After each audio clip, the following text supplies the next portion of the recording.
Institut de formation et d'accès au sport de haut niveau. À sa tête, une Guyanaise de 38 ans, Valérie Castor. Depuis sa nomination, son emploi du temps est surchargé. Elle doit préparer la rentrée des différents pôles. Bienvenue à l'IFAS. C'est une véritable battante. Après le bac, elle quitte la Guyane pour poursuivre ses études. 10 ans après, elle revient avec un solide bagage. Responsable du service formation et examen à la direction départementale de la jeunesse et des sports, elle dirige ensuite le service des sports de la ville de Cayenne, puis collabore à la région Guyane et se voit confier la direction de l'IFAS. La fierté d'aujourd'hui, c'est peut-être celle d'avoir une direction, mais ce n'est pas tant celle-là.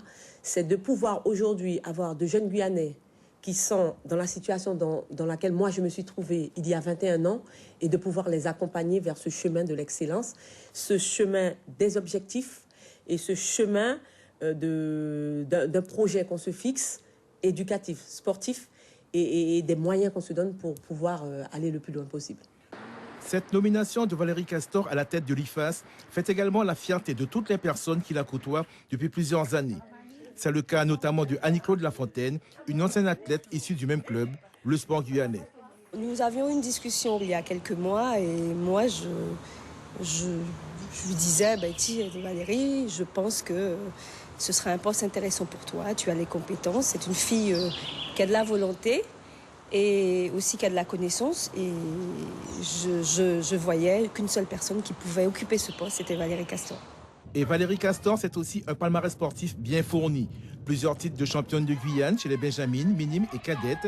Elle détient toujours le record national du 4 x 100 mètres cadette avec Linda Douceur, Magali Robin et Larissa Blanchard, record établi en 1994.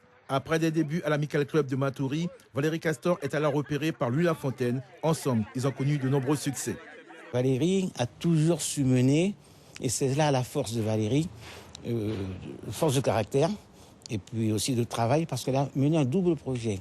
Elle a fait ses études, et en même temps, elle a fait le sport de haut niveau dans le groupe d'entraînement de Caristan, Stéphane Caristan, un groupe d'entraînement de haut niveau à Créteil.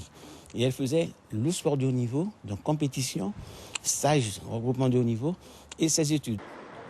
L'IFAS, c'est un nouveau challenge pour Valérie Castor, une femme d'une combativité exemplaire à tous les niveaux.